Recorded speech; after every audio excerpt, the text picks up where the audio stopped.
아멘. 유다가 위기에 처해 있습니다. 나라를 구하기 위해서 아수르를, 그러니까 이스라엘을 멸망시킨 아수르를 이제 물리치기 위한 방책을 생각해냈는데, 그것이 이 유다가 하나님께 나아가 도움을 구하는 것이 아니라 실질적인 군사력을 가지고 있는 남쪽에 있는 애굽에 지원병을 요청함으로 이 어려움을 타개하려고 하고 있습니다. 그런데 이 일에 대해서 하나님께서 꾸짖고 있는데요. 당시 아수르는 중동 지역에서 가장 큰 제국이었고, 이에 맞설 수 있는 나라가 실제적으로 애국밖에 없었던 것은 현실입니다. 그 역사적으로 또 그렇게 볼 수밖에 없었는데요. 그런데 하나님께서는 이러한 생각을 가진 이 유다 백성들에게 책망의 말씀을 주시는데, 3절 말씀 보니까 애굽은 사람이요 신이 아니며 그들의 말들은 육체요 영이 아니라 여호와께서 그의 손을 펴시면 돕는 자도 넘어지며 도움을 받는 자도 엎드려져서 다 함께 멸망하리라. 아수르가 문제가 아니고 애굽이 해결책이 아니고 너희들이 하나님을 찾아야 된다라고 하나님께서 말씀하시는 겁니다. 사실 이 말씀은 우리에게는 진리입니다. 그러나 당시를 살아갔던 사람들에게 있어서는 비현실적인 이야기이기도 합니다. 그래서 신앙생활이 쉽지 않습니다. 이 땅을 지배하고 있는 것은 힘이고 재물이고 영향력입니다. 그런데 하나님께서는 역사의 주인이 하나님 자신이라고 말씀하시며, 하나님 이외에 다른 것을 따르는 자들을 이렇게 범위를 넓혀서 모든 사람이라고 하기보다는 그 백성들을 꾸짖고 계신다라는 것이 오늘의 말씀이지요. 그런데요, 이 세상은 앞서 말씀드린 것처럼 힘이 없으면 아무것도 할 수 없습니다. 물론 세상이 다양해지다 보니까 그 힘의 종류가 여러 가지 다양한 모습으로 나타납니다. 예전에는 실질적인 그 무력이 힘이었고, 또 자본주의 사회로 접어들면서 재물이 힘이 되기도 했고, 이제는 다른 미디어들도 또한 법적 권한들도 힘이 되기도 합니다. 그런데 이 힘이 없으면 해결할 수 없는 문제들이 세상에 많이 널려 있는데, 하나님께서는 아니다. 세상의 주인, 역사의 주인은 그런 것들이 아니고 하나님 자신이다라고 하나님께서는 우리에게 말씀을 하십니다. 우리는 그 말씀이 맞다고 믿습니다. 믿는 와중에 하나 의구심이 생기는 게 있는데요. 그러면 왜 하나님께서 이 모든 역사의 주인이라고 하신다면 우리의 인생에, 신자들의 인생에 왜 비극과 고난이 있는가? 불신자들의 인생에 그런 일들이 있는 것, 불의한 일들을 당하는 것, 물론 그럴 수 있다고 우리가 친다 하더라도, 왜 그러면 신자에게조차도 역사의 주인이신 하나님께서는 그 인생들 앞에 비극과 고난이 있게 하시는가? 이런 참 풀기 어려운 문제들이 우리 안에 자리 잡고 있습니다. 하나님의 말씀이 진리이기 때문에 우리가 그 말씀에 순종해야 되는 것은 맞는데, 그렇기 때문에 내 마음에 드는 이 궁금증과 질문 또한 불만, 이러한 부분들을 하나님 앞에 감히 꺼내놓지 못하고 마음속에, 우리 마음의 저 뒤에 있는 뒤편에 미루어 두는 것은 아닌가, 그런 회피하는 방식으로 우리는 신앙생활을 하고 있는 것은 아닌가라고 저는 한번 생각해 봅니다. 오늘은 말씀을 통해서 그 부분을 정면으로 한번 돌파해 보았으면 좋겠습니다. 적어도 그것이 우리에게 있어서 심리적으로 완전히 받아들여지지 않는다 할지라도 하나님께서 하신 이 진리의 말씀이 이러한 뜻이구나, 그러니 우리에게 답이 있다라는 것으로까지만이라도 갈 수 있도록 오늘 이 말씀의 시간들을 우리가 한번 나누어 보겠습니다. 마태복음 4장에 보면 예수님께서 마귀에게 시험을 받으시는 장면이 나옵니다. 그 마지막 시험을 한번 살펴보면요, 4장 8절부터 10절까지를 제가 읽어드리겠습니다. 마귀가 또 그를 데리고 지극히 높은 산으로 가서 천하 만국과 그 영광을 보여 이르되, 만일 내게 엎드려 경배하면 이 모든 것을 내게 주리라. 이에 예수께서 말씀하시되, 사탄아 물러가라, 기록되었으되 주 너의 하나님께 경배하고 다만 그를 섬기라 하였느니라. 세 번째 시험인데요. 예수님의 이 답이 조금 동문서답 같아 보입니다. 좋다, 싫다, 이렇게 이제 답을 하시면 될 것 같은데 전혀 다른 답. 주 너의 하나님께 경배하고 다만 그를 섬기라. 이렇게 말씀을 하셨거든요. 이 말씀의 뜻에는 이런 의미가 있는데 너와 나는 지금 힘을 가지고 내기를 하는 게 아니다. 나는 지금 권력 싸움을 하기 위해서 온 것이 아니다. 나는 그것보다 훨씬 더 큰 목적을 가지고 왔다. 그런데 세상이 힘으로 지배되는 힘을 통해서 이제 이것이 이어지는 역사라고 세상 사람들은 생각을 하는데 예수님은 다른 말씀을, 다른 목적을 이야기하시는 겁니다. 너는 이 세상의 주인 노릇을 하고 있지만 눈에 보이는 이 세상이 전부가 아니다라고 예수님께서 말씀하시는 것이고요. 더 깊이 들어가면 이런 뜻이 있습니다. 세상에서 너는 힘과 권력을 가져라. 나는 이 조건 속에서, 그러한 조건 속에서 너에게 굴복했던 자들을 하나님의 백성으로 인도해 내겠다.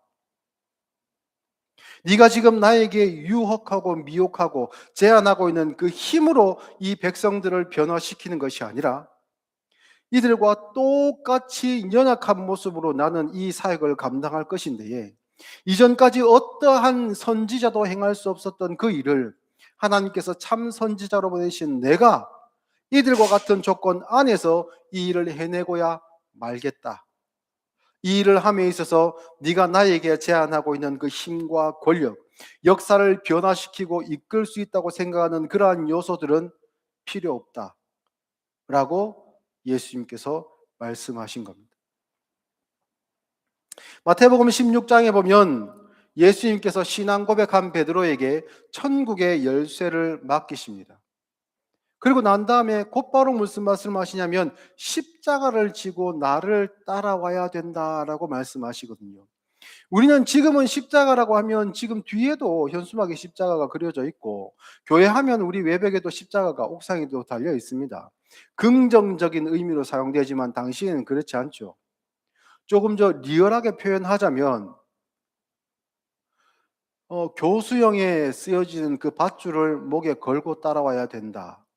이게 조금 더 그 당시의 현실적인 표현일 겁니다. 옛날 조선 시대로 이야기하면 사약을 받아들고 나를 따라와야 될 것이다. 목에 칼을 차고 나를 따라와야 될 것이다. 이러한 말씀으로 이해해야 됩니다. 그러니 베드로가 이 둘을 연결을 못 시킵니다. 천국의 열쇠를 예수님께서 주겠다 하셨는데 어떻게 십자가를 내게 말씀하시는가? 이것을 매치를 못 시키는 겁니다. 그래서 베드로가 어떻게 이야기하는가? 예수를 붙들고 항변하여 이르되 주여 그리 마옵소서 이 일이 결코 주께 미치지 아니하리이다. 이 둘을 연결을 못 시키는 겁니다. 우리의 신앙생활이 올바른 신앙생활, 그러니까 하나님의 말씀대로 순종하는 그 신앙생활이 어려운 것은 그렇게만 신앙생활하면 안 될 것 같다는 느낌이 들기 때문입니다. 정말 예수님께서 말씀하신 것처럼 원수를 사랑하라 하신 그 말씀대로만 행하면 안 될 것 같다는 겁니다. 우리가 예수님께서 주신 그 말씀대로 하나하나 행하며 살았을 때에 조금 시도해 보았을 때 내가 조금 나아져 있고 조금 더 했을 때 내가 더 늠름해져 있고 조금 더 나아갔을 때 내가 선지자 노릇도 할 만하다 싶으면 그러면 해낼 것 같은데 가면 갈수록 하나님의 말씀 앞에 우리의 신앙의 양심을 온전히 드러내고 다른 사람 앞에 외식하는 얼굴로 가면을 쓴 것이 아니라 진실로 내가 하나님을 속일 수 없으므로 내가 양심을 가지고 하나님의 말씀으로 하나님 앞에 나아가게 되면 나의 죄가 훨씬 더 뚜렷해지고 선명해지고 하나님을 알면 알수록 내 어깨에 지워진 이 십자가의 무게가 가벼워지는 것이 아니라 더욱더 나는 죄인입니다 라는 고백이 나올 수밖에 없게 되는, 그래서 하나님 앞에 다가서면 설수록 나는 가망 없는 사람이라는 것이 더 확실하게 되는 것 같은데, 어떻게 이러한 방식으로, 이러한 길로 우리가 신앙생활을 할 수 있겠는가? 그런 의문이 듭니다. 여러분, 그렇지 않습니까? 한번 여러분의 기억을 떠올려 보십시오. 예전에 하나님께 은혜를 입고 우리가 정말 의지와 감정과 마음이 다 충만케 되어 가지고 내가 진짜 신앙생활 열심히 하겠다, 내가 헌신하겠다 했을 때에, 그때의 자의식, 스스로를 생각할 때 그 마음과 지금의 스스로를 생각하는 마음을 한번 비교해 보십시오. 그때보다 지금이 나아졌습니까? 아닌 것처럼 보이거든요. 그래서 신앙생활이 어렵습니다. 예수님은 하나님의 백성을 구원하실 분으로 오셨습니다. 그게 예수님의 사명이었습니다. 그런데 그 사명을 완수하기 위해서 여러 가지 많은 도울 수 있는 도구들이 있었으면 좋겠는데, 예수님은 오히려 최악의 조건으로 우리를 찾아오셨습니다. 여기서 사탄은 우리와 같은 모습으로 있지 말고 권력과 힘을 가지고, 그래서 감독이 되거나 심사위원 노릇을 하라라고 유혹을 하는 겁니다. 그 사탄의 시험의 내용이 그러하고 베드로의 항변이 그러하고 우리의 마음에 생기는 지금의 의심이 그러합니다. 성경을 한번 찾아보겠습니다. 신약성경 히브리서 5장입니다. 히브리서 5장 7절부터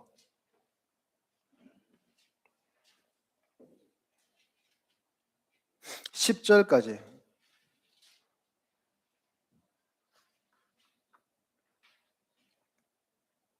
신약 357페이지에 있습니다. 히브리서 5장 7절부터 10절까지입니다.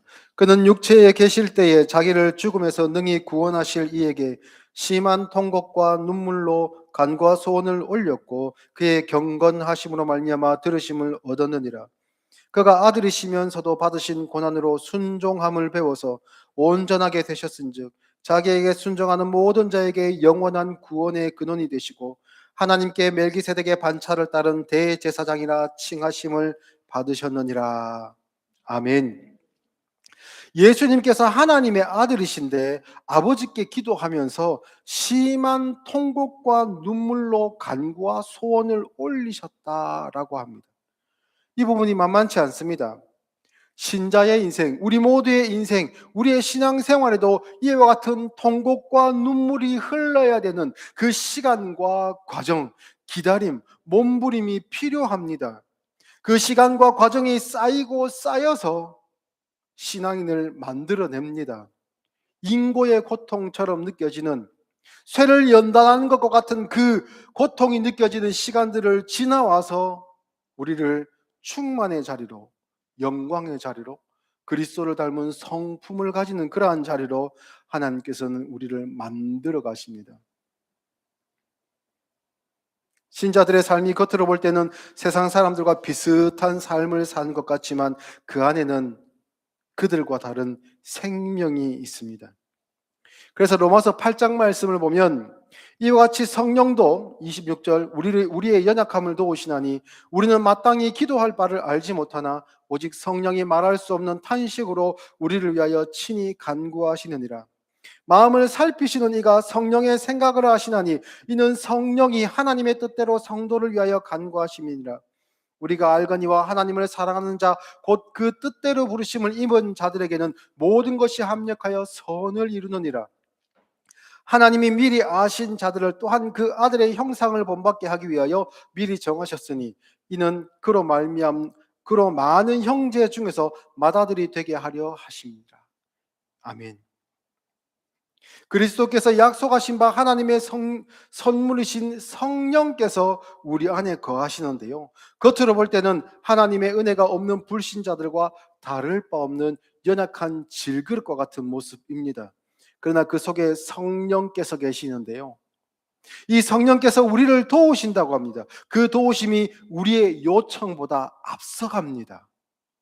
우리가 하나님 앞에 마땅히 빌 바를 알지 못한다고 합니다. 우리에게 필요한 것이 무엇인지 알지 못한다는 것이죠. 그런데 우리의 요청보다, 우리가 생각하는 하나님 앞에 내가 이것이 필요해요라고 고백하고 요청하는 그 요청보다 하나님의 선물로 주신 성령의 도우심이 그것을 앞서 있습니다. 만약 우리의 생각이 성령님의 생각을 앞서간다면 그것은 반드시 우상 숭배로 귀결될 수밖에 없습니다. 정작 우리 스스로는 우리에게 필요한 바가 무엇인지 정확히 알지 못합니다. 그런데 성령께서 하나님 아버지께 간구하심으로 우리들에게 필요한 선을 이루게 하신다라고 합니다. 그러면 이 선은 무엇인가? 이어서 나오는 말씀에 그 아들의 형상을 본받는 것, 그것이 선입니다. 지금도 우리의 생각과 요구, 내가 필요하다고 생각하는 것을 앞서서 하나님께 성령님이 구하고 계시는데 그것이 바로 우리가 하나님의 아들의 형상을 본받는 것. 외적인 모습을 이야기하는 것이 아니겠죠. 그 심령이, 그 마음이, 그 영혼이 예수님을 닮아가는 것. 그 일을 위해 성령님은 지금도 우리를 위하여 말할 수 없는 탄식함으로 구하고 계십니다. 지금도 성령께서 그 일을 위해 간구하시고 하나님 아버지께서는 그 간구를 들으시고 그리스도께서는 하나님의 보좌 우편에서 우리를 위하여 같은 내용으로 중보하고 계십니다. 우리가 그리스도의 형상을 본받는 자로 자라날 수 있도록 예수님께서 우리와 같은 조건 하에서 세상의 권력을 주신 것이 아니라 우리와 똑같은 질그릇과 같은 조건 하에서 순종을 이루신 것처럼 우리도 그러한 자리로 인도해 가시는 것이 하나님의 은혜입니다. 그 일을 위해 우리에게 필요한 것이 무엇인가? 힘과 권력, 건강, 행복, 물론 그런 것도 있으면 좋겠죠. 그러나 그것이 없이도 예수님이 할 수 있다고 사탄의 시험 앞에 답을 내놓으셨습니다. 그리고 그 이야기를 제자들에게도 말씀하셨고 오늘날 우리에게도 그 말씀을 하고 계시는 겁니다. 그 아들의 형상을 본받는 그 선을 이루는 은혜로 말미암아 우리가 우리의 신앙이 조금씩 바뀌어 가는데요. 그래서 우리는 결정적으로 세상 사람들과 차이를 보입니다. 겉으로 볼 때는 그들과 똑같은 삶을 살고 끼니를 걱정하고 내일을 걱정하며 사는 사람처럼 보이지만 그 안에 생명이 있기 때문에 근본적으로 다른 부분이 우리에게 있습니다. 어떤 부분이 다른가? 앞서 말씀드린 것처럼 그 아들의 형상을 본받는 것인데요. 그것이 사랑을 통해서 다름이 나타납니다. 마태복음 5장을 한번 찾아보겠습니다. 신약성경 마태복음 5장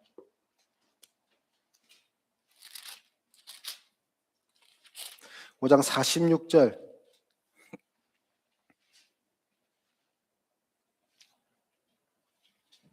46절 47절을 보시면요.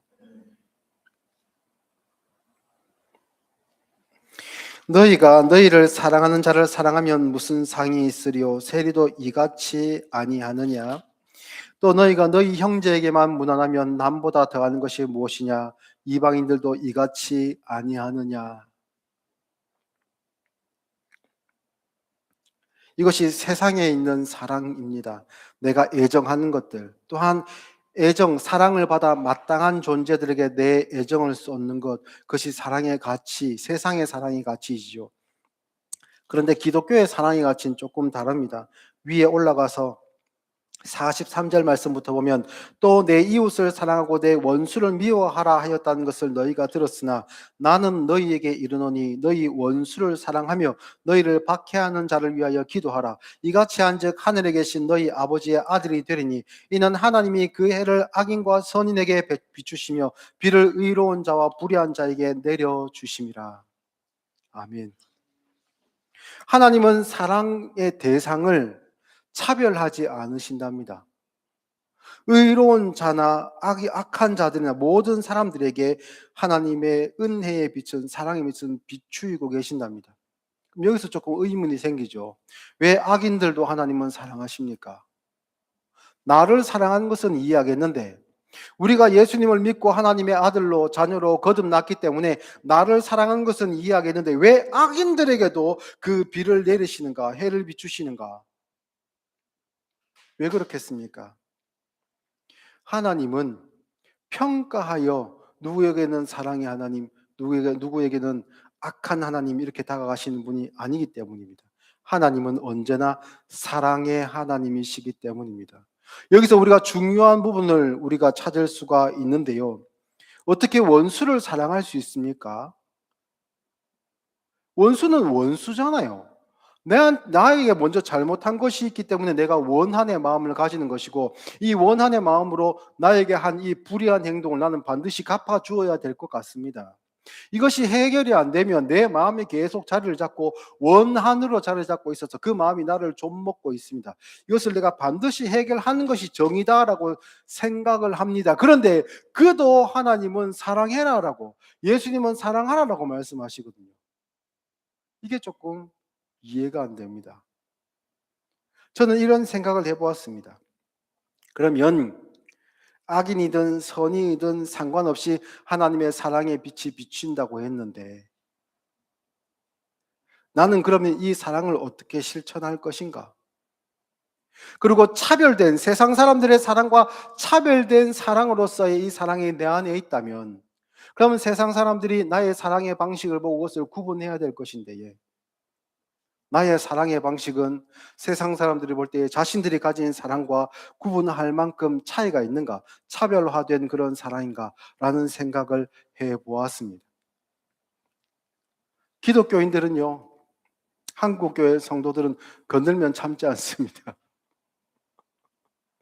예전에는 어땠는지 모르겠습니다만 한국교회 교인들은 건들면 안 참습니다. 심지어는 내가 가다가 어깨를 먼저 부딪혔다 할지라도, 이게 상징적인 표현입니다. 이해하십시오. 이게 부딪혀가지고 의도치 않게 상대방이 조금 피해를 입어가지고 상대방이 우리에게 거칠게 나올지라도 우리는 참지 않습니다. 그러면 세상 사람들이 교회를 볼 때 저 교회는 우리와 차별화된 다른 존재, 우리가 가지지 못한 어떠한 기가 막힌 기적적인 어떤 그 생명의 비밀을 가진 존재라고 생각하겠습니까? 아닙니다. 교회라고 했을 때에 그들이 생각하는 교회는 자신들만의 신앙의 규범을 만들어 놓고 자신들을 그 안에 완벽하게 거하지도 못한 채 그 근처에 있으면서 밖에 있는 세상 사람들을 늘 정죄하고 혐오하고 욕하는 사람들, 오히려 우리 중에 있는 사람들보다 더 나쁜 사람들, 사랑한다고 하고 하나님은 사랑이시다라고 이야기하지만 그들에게는 하나님의 사랑을 찾아보기도 어려운 그러한 사람들, 그렇게 생각하는 것 같습니다. 하나님의 사랑은 또 신앙이란 것으로 규정되는 하나님을 사랑하고 이웃을 사랑한다 했을 때 그것은요, 우리의 행위 규범으로 주어진 말씀이 아닙니다. 여기서 사랑하라라는 것은 규범을 넘어선 우리의 존재의 변화를 말씀하는 겁니다. 이것이 실생활에서 나타나는, 적용해 볼 것을 생각해 보면 교회 안에서는 어떻게 나타나는가? 교회 안에서 범죄한 사람들, 예를 들어서 죄를 범한 사람들, 하나님의 계명의 법에서 벗어난 사람들이 있을 때 그들을 책망하고 권유하고 권징하는 과정들을 거칩니다. 그것이 벌로 나타나죠. 그런데 그에게 벌을 주는 것이 너는 잘못했으니까 벌을 받아 마땅해, 고통을 감수해라고 하는 것이 아니라 그가 치료되고 변화되어 다시 돌아오고 회복되기를 원하는 마음입니다. 그 권징함에 있어서도 가장 놓치지 말아야 될 것이 사랑이지요. 그것이 필요합니다. 그것 없는 권징과 징계는요, 하나님의 사랑으로 말미암은 것이 아니고 그의 회복을 결과 낼 수도 없는 단순히 고통을 가하는 방법일 뿐입니다. 또한 우리가 세상에 대해서도 나타낼 때 이 사랑은 어떻게 나타나야 되는가? 하나님의 사랑을 경험치 못했으므로, 알지 못했으므로 하나님을 욕하는 사람들, 신앙의 가치를 무가치한 것이라고 이야기하는 사람들, 그들을 향하여 우리가 손가락질하지 아니할 것은 우리 역시 하나님의 은혜가 없었으면 그 자리에 똑같이 있으면서 하나님을 욕할 존재였다는 것을 우리가 알기 때문에 함부로 하지 못합니다. 심지어는 기독교에 대해서 함부로 이야기하고 기독교에 대한 잘못된 유언비어를 통해 교회를 욕할지라도 그 손가락질한 손가락을 꺾어버리는 것이 아니라 하나님의 사랑이 이러한 것이다. 악인과 선인에게 동일하게 해와 비를 내리시는 하나님의 은혜가 이러한 것이다. 내 안에 비록 나는 질그릇과 같을지라도 하나님께서 이 나와 같은 이 질그릇에 생명의 보화를 담으심으로 나를 보석함으로 바꾸어 주셨다. 내가 잘나서 그런 것이 아니고 하나님께서 내게 은혜 주셨기 때문에 그런 것이다. 우리 역시 당신들과 똑같은 사람들입니다. 한국 교회도 그렇고 다른 보수 미국 보수 교단에서도 그렇고 가장 경계하고 있고 민감하게 반응하고 있는 주제가 있죠. 동성애입니다. 우리는 동성애를 반대합니다. 동성애를 금하고 있습니다. 행위 규범으로서도 금하고 있고 창조법칙 하에서도 그것을 금하고 있습니다. 우리가 다 받아들이죠. 그러면 교회 밖에 있는 사람 가운데 동성애자를 우리가 대할 때는 과연 어떻게 해야 됩니까? 가늠하다가 현장에서 잡혀온 그 여인도 예수님께서 용서하시고 다시는 죄를 범하지 말라라고 하시며 돌려보내셨는데, 교회 밖에 있는 동성애자들, 우리는 그것을 반대하고 우리는 그것에 동의하지 않고 행하지 않는다 할지라도 그들을 바라볼 때 우리는 어떻게 합니까? 그들을 혐오하고 정죄하죠. 심지어는 스스로를 내가 돌아보며 동성애자들 가운데서도 예수님을 만난 사람이 있을 수도 있을 것 아닙니까? 그래서 교회가 하나님께서 금하고 계신 그것을 내가 이제 하면 안 되겠다. 그러나 내가 이성에게 품는 이 마음이 생기지 않으므로 나는 이제부터 독신의 길을 걷겠다. 하나님께서 내게 이것을 독신의 은사로 주신 것이 아닌가. 그래서 평생 나는 이 동성을 향한 그 마음을 하나님께 헌신하며 드리고 그 독신의 길을 걸음으로 내게 주신 사명을 감당하겠다. 이 헌신의 자리로 나아오는 것조차도 하나의 예로 들었을 뿐입니다. 나아오는 것조차도 우리는 못 들어오게 이 담장을 펜스를 쳐버리고 있는 것이죠. 사랑하는 우리 새순교회 성도 여러분, 이 사랑은요 우리가 잘났기 때문에 자격이 있기 때문에 하나님으로부터 받은 것이 아닙니다. 오직 하나님의 은혜로 우리가 이 사랑을 입었습니다. 그러니 우리와 똑같은 사람들을 볼 때에 우리가 먼저 입은 은혜로 말미암아 그들을 향하여 손가락질하는 것은 내가 받은 은혜와 사랑이 무엇인지 모르기 때문에 나타나는 행동들입니다. 세상 사람들이 우리를 통해서 하나님의 다름을, 세상의 다른 신들과 하나님이 진짜 다르신 분이라는 것을 느끼게 하십시오. 그것이 우리의 사명인 동시에 우리의 생명의 길을 걷는 축복의 통로인 것도 우리가 알아야 됩니다. 마지막으로 성경 가운데 찾아보겠습니다. 신약 성경 고린도 후서 2장입니다.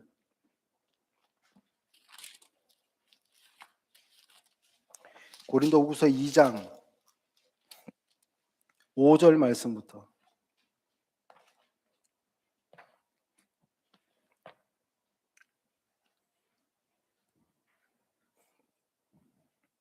고린도 후서 2장 5절부터 8절까지를 제가 읽겠습니다. 근심하게 한 자가 있었을지라도 나를 근심하게 한 것이 아니요 어느 정도 너희 모두를 근심하게 한 것이니 어느 정도라 함은 내가 너무 지나치게 말하지 아니하려 함이라. 이러한 사람은 많은 사람에게서 벌 받는 것이 마땅하도다. 그런즉 너희는 차라리 그를 용서하고 위로할 것이니 그가 너무 많은 근심에 잠길까 두려워하니라. 그러므로 너희를 권하노니 사랑을 그들에게 나타내라. 아멘. 사랑이 우리에게 행위 규범이 아닌 것은 오히려 이 사랑으로 말미암아 하나님께서는 우리를 지키시기 때문입니다. 우리가 예수님께서 가신 그 좁아 보이고 저 길 끝에는 막다른 골목이 나올 수밖에 없을 것처럼 느껴지는 그 십자가의 길, 나를 내려놓고 나를 희생하고 원수조차도 사랑하고 용서하고 오히려 그들을 위로하는 그 길의 끝에는 생명이 있고 그 길의 끝에는 부활의 소망이 있습니다. 그 길을 가십시오. 여러분의 삶의 자리에서 그렇게 사십시오. 세상 사람들과 똑같은 방식으로 힘을 더 많이 가지기 위한 싸움으로 내가 조금 손해되었음으로 말미암아 내가 이것을 2배로 갚아주겠노라고 하는 그 원한을 갚는 마음으로 살지 마시고 하나님을 사랑하십시오. 그 사랑을 가득 담으시고 내가 이것을 가졌으니 세상 누구보다 큰 권세와 영적인 부를 가진 사람으로서 가장 큰 힘과 가장 큰 부를 소유한 사람으로 넉넉하게 살아가십시오. 그러면 세상 사람들이 우리가 하나님의 자녀 되어 있음을, 다른 세상의 많은 신들과 하나님께서 다른 신이심을 그들이 알아보게 될 것입니다. 하나님께서는 어떻게 보면 우리를 그 사지와 같은 십자가의 길로 인도하십니다. 성령님께서도 우리와 의지를 앞서서 우리로 하여금 그 길을 갈 수 있게 달라고 하나님께 간구하고 계십니다. 그리고 그 모든 기도를 들으시는 하나님께서 그 옆에 계신 예수님의 중보하시는, 우리를 향하여 중보하시는, 그래서 저들이 그 십자가의 길을 가는 길을 포기하고 넘어지지 않도록 하나님, 저들을 잘 인도해 주십시오. 저와 함께 하셨던 것처럼 하나님의 저 백성들에게, 자녀들에게 하나님께서 은혜의 손을 내어 미시고 나로 하여금 그 십자가와 부활의 길을 가게 하신 것처럼 저들도 그 길을 갈 수 있게 해주십시오. 예수님도 우리를 위하여 기도하고 계십니다. 하나님께서는요, 저와 여러분을, 그리고 한국에 있는 교회와 세계에 있는 교회를 이러한 방식으로 지키시고 보호하십니다. 역사를 통해서도 그 모든 것들은 증명되고 있습니다. 교회가 세상에서 많은 힘을 가지고 또한 세상적인 영향력을 많이 끼칠 때에 오히려 교회는요, 하나님의 말씀에서 그 십자가의 길에서 벗어나고 자신들이 가진 것으로 높은 첨탑을 쌓아 올리며 세상 사람들에게 자신들이 가진 영향력을 세상의 방식으로 나타내 보임으로 시험에 빠질 때가 많았습니다. 오히려 고난을 받을 때에, 어려움의 길을 걸을 때에 하나님의 말씀으로 돌아오고 그 가운데서 오히려 하나님의 크신 사랑을 더 많이 경험하며 하나님께서 교회와 신앙인들을 새롭게 하실 적이 훨씬 많았습니다. 혹시 이 자리에 계시는 분들 가운데 신앙 인생이, 삶이 어려운 분들 계십니까? 저만 손들. 여러분들은 안 힘드신가 보네요. 멋집니다. 네, 저는 고백합니다. 사는 게 쉽지 않습니다. 그런데 하나님께서, 물론 여러분들도 손을 드셨을 걸로 제가 이제 짐작합니다. 마음의 손을 드셨겠죠. 그 모든 시간들을요, 하나하나 쌓으시면서 삼위 하나님께서 우리가 십자가의 길을, 구원의 길을, 충만한 사랑의 길을 걸을 수 있도록 지금도 인도하십니다. 걱정하지 마시고 말씀대로 사시고 하나님 사랑하시고 이웃 사랑하시는 우리 새순교회 성도님들 되시기를 예수님의 이름으로 축복합니다.